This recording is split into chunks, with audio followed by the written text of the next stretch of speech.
Sebelum nonton video ini, jangan lupa klik tombol subscribe dan jangan lupa nyalakan lonceng notifikasi agar kalian tidak ketinggalan video terbaru dari kami. Semoga bermanfaat. Jazakumullahu khairan.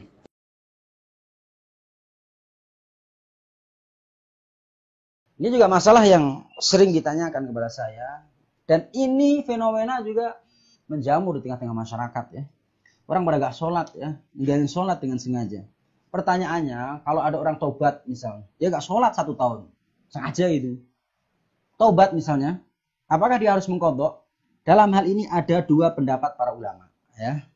Namun sebelumnya saya sampaikan bahwa jika dia meninggalkan sholatnya karena lupa atau ketiduran, ulama sepakat harus diqadha. Kalau lupa atau ketiduran. Karena ada nasnya. Dalam hadis, idza nama ahadukum anis sholati aw nasiyaha falyusalliha idza dzakaraha. Kata Rasulullah, apabila salah seorang di antara kalian tertidur atau lupa dari melaksanakan sholat, maka sholatlah apabila ia sudah ingat. Al-Bukhari ya, hadis riwayat Al-Bukhari. Jadi kalau orang memang ketiduran sama lupa ya harus diqadha, ini sepakat ulama. Sebagaimana disampaikan Imam Ibnu Rushd dalam kitabnya Bidayatul Mujtahid wa Nihayatul Muqtasid, beliau mengatakan kaum muslimin sepakat atas wajibnya mengqadha bagi yang meninggalkan sholat karena lupa dan tidur. Sepakat. Namun yang diperdebatkan adalah dia sengaja, nggak karena lupa, nggak karena tidur. Pendapat pertama adalah pendapat mayoritas ulama. Mereka mengatakan wajib qadha. Jadi kalau ada orang nggak sholat 10 tahun tetap qadha. Kalau mayoritas ulama. Berat, memang berat. Salahnya dia meninggalkan. Kalau mau tobat beneran. Ya. Bahkan Imam Nawawi berani mengatakan ijma. Ya, perhatikan. Imam Nawawi sampai mengatakan ijma. Sepakat ulama. Tapi ntar ada ulama yang tidak sepakat dalam masalah ini. Kata Imam Nawawi dalam kitabnya Majmu' Syarah Muhadzab, ajma'al ulama'u alladziina yu'taddu bihim 'ala anna man taraka sholatan 'amdan lazimahu qadha'uha. Para ulama yang telah diakui bersepakat bahwa orang yang meninggalkan salat secara sengaja harus mengqadha. Itu sampai mengatakan ijma' ulama. Tapi buktinya ada ulama yang menyelisihinya. Dalilnya apa? Kok harus mengqadha? Kata beliau dalam kitabnya, di antara dalil yang menunjukkan wajibnya mengqadha orang yang meninggalkan salat dengan sengaja adalah hadis Abu Hurairah. Sesungguhnya Nabi memerintahkan orang yang berhubungan badan di siang hari pada bulan Ramadan untuk mengganti puasa sekaligus membayar kafarat, yaitu pengganti puasa yang batal disebabkan berhubungan badan dengan sengaja. Jadi dalilnya mayoritas yaitu merujuk kepada orang yang berhubungan badan di siang hari Ramadan. Ya tetap wajib qadha. Ya seperti itu. Ini dalil mayoritas ulama. Dilanjutkan apa yang disampaikan oleh Imam Nawawi. Dan apabila diwajibkan mengqadha bagi orang yang meninggalkan sholat karena lupa, lebih bagi orang yang meninggalkan dengan sengaja. Kata Imam Nawawi, kalau orang lupa saja wajib qadha. Lebih yang sengaja. Kata Imam Nawawi ketika menyampaikan pendapat mayoritas ulama. Ya, jadi pendapat pertama, mayoritas ulama mengatakan orang yang meninggalkan sholat sengaja wajib dia qadha. Pak Ustadz, bagaimana kalau 5 tahun? Ini saya sampaikan juga ya. Kalau memang dia mengambil mayoritas ulama bisa diatur ya. Pertama yang penting jujur mau tobat aja ya. Mau tobat betul-betul Pak Ustadz tobat ya. Saya nggak sholat 5 tahun. Qadha kalau mengambil mayoritas ulama. Bagaimana cara mengqadhanya? Tentukan mau dicicil berapa kali. Misalnya Pak Ustadz, saya punya utang sholat nggak dengan sengaja ninggalin 5 tahun. Kalau 1 tahun kan 360 hari. Berarti kali 5. Dan itu 5 waktu. Berapa itu jadinya? Banyak. Banyak juga. Ya, banyak sekali. Maka dia kalau mau tobat, mau dicicil mau berapa tahun. Misal kita punya utang sholat ya, karena meninggalkan sengaja 5 tahun. Mau dibayar 20 tahun. Tinggal dicicil aja. Kalau 20 tahun berarti entar setiap sholat duhur itu berapa kali saya sholat. Misalnya saya mau nyicil setiap duhur saya melaksanakan sholat duhur saat waktunya itu yang ditentukan. Maksudnya pas waktu yang dia hadir di situ. plus tambah tadi mengkodok. Misalnya 20 kali. Asar 20 kali sholatnya. Berarti 21 kali karena ditambah yang pas sholat itu.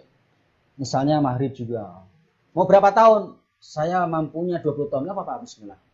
Kalau seandainya mati belum selesai, serahkan kepada Allah Subhanahu wa ta'ala. Yang penting kita jujur, tobat, mau mengkodok. Seperti itu gampang. Jadi nggak harus dipikir misalnya 5 tahun Pak Ustadz.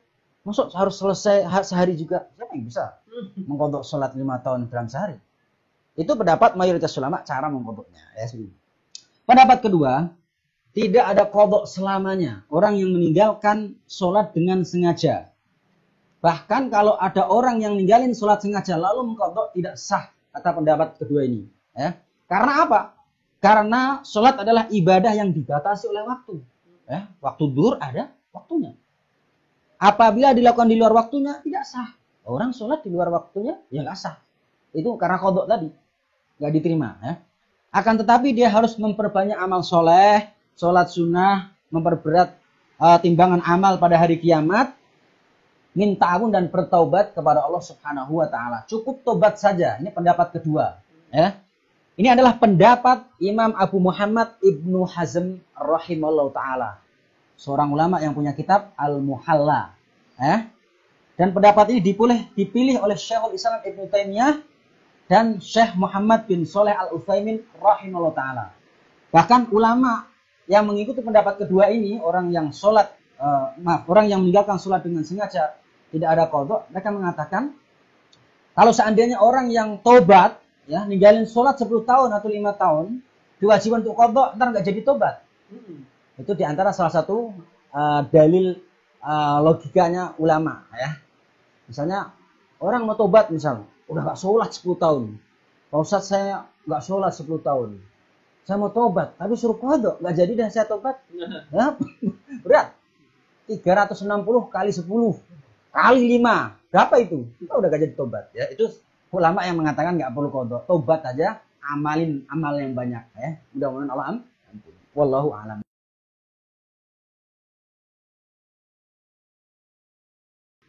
Jadi imam milih mana? Imam atau muadzin?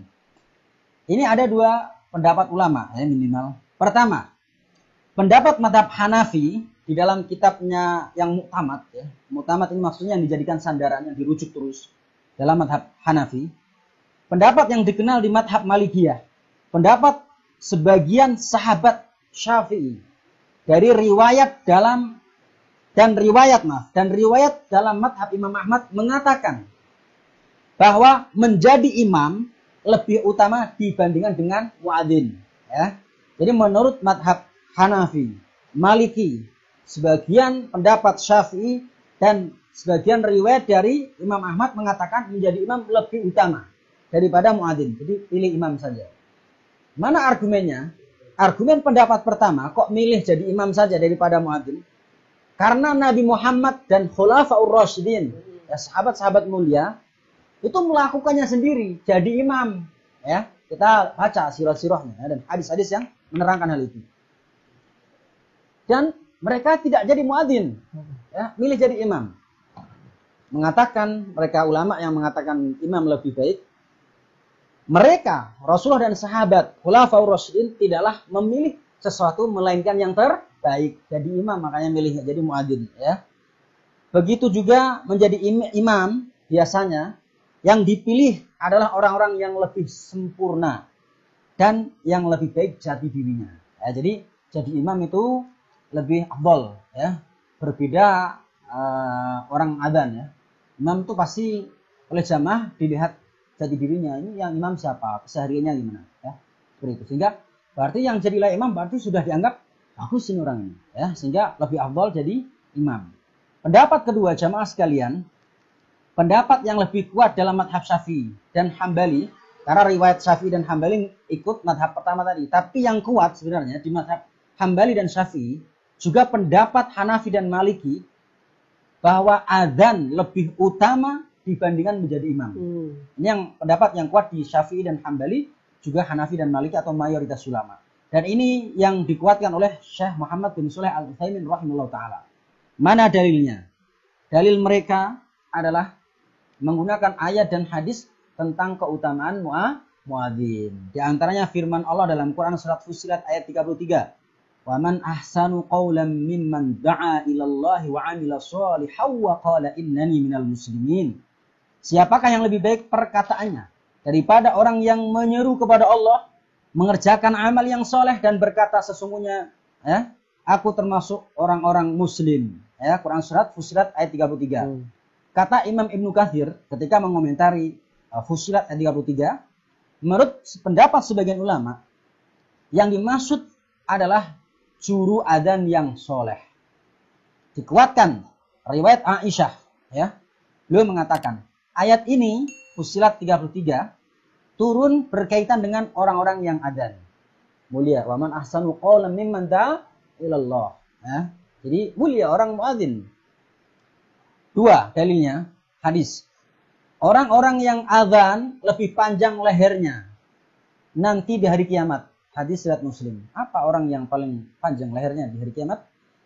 Ulama mengatakan sebagai berikut, yang dimaksud muadzin itu paling panjang lehernya. Kata ulama, paling banyak mendapat rahmat kasih sayang Allah. Tidak tenggelam dengan air hangat di hari mahsyar. Tahu kita dalam hadis kan, di padang mahsyar bagaimana kondisi orang yang ada yang tenggelam. Kalau orang yang suka adzan, insya Allah Allah jaga.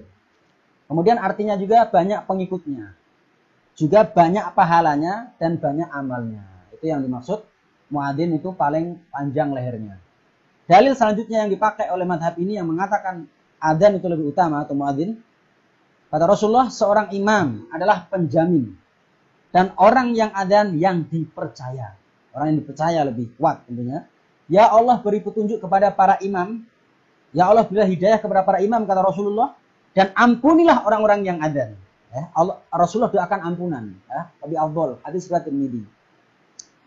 Terakhir hadis yang digunakan oleh madhab ini, ada hadis. Kalau sekiranya orang mengetahui keutamaan adzan dan shaf pertama dalam sholat, kemudian mereka tidak mendapatkan melainkan dengan mengundi, pasti mereka akan mengundinya. Hadis riwayat Muslim. Ayat dan hadis yang menerangkan keutamaan adzan dijadikan dalil madhab kedua bahwa muadzin lebih afdal daripada imam. Wallahu alam. Kalau mau bisa dua-duanya, alhamdulillah. Beritu. Tapi ingat ya, karena ada aturannya. Jangan sampai imam sudah ditunjuk, langsung dia serabot, Pak Ustadz kan jadi imam afdal. Orang lagi adzan seret, sini aja saya ngadzan, nggak bisa juga. Itu sudah fadlum minallah ya. Sampai dalam pernyataan ulama, jika ada orang yang iri dalam kebaikan maksudnya, itu teman saya kok suaranya bagus adzan, Pak Ustadz saya pengen adzan tapi suara saya sudah nggak kondusif misalnya. Ya sudah, nggak apa-apa, sabar, ada amal yang lain. Dzalika fadlullahi yu'tihi man yasha. Allah kasih fadilah kepada orang yang Allah kehendaki, nggak semuanya dikasih. Misalnya orang suaranya memang nggak enak gitu kan, tetap maksa, akhirnya malah membuat gaduhan. Begitu pula orang jadi nggak mampu jadi imam atau nggak layak, tetap dia maksa, repot akhirnya. Ya sudah, ada amal yang lain, insya Allah. Wallahu alam.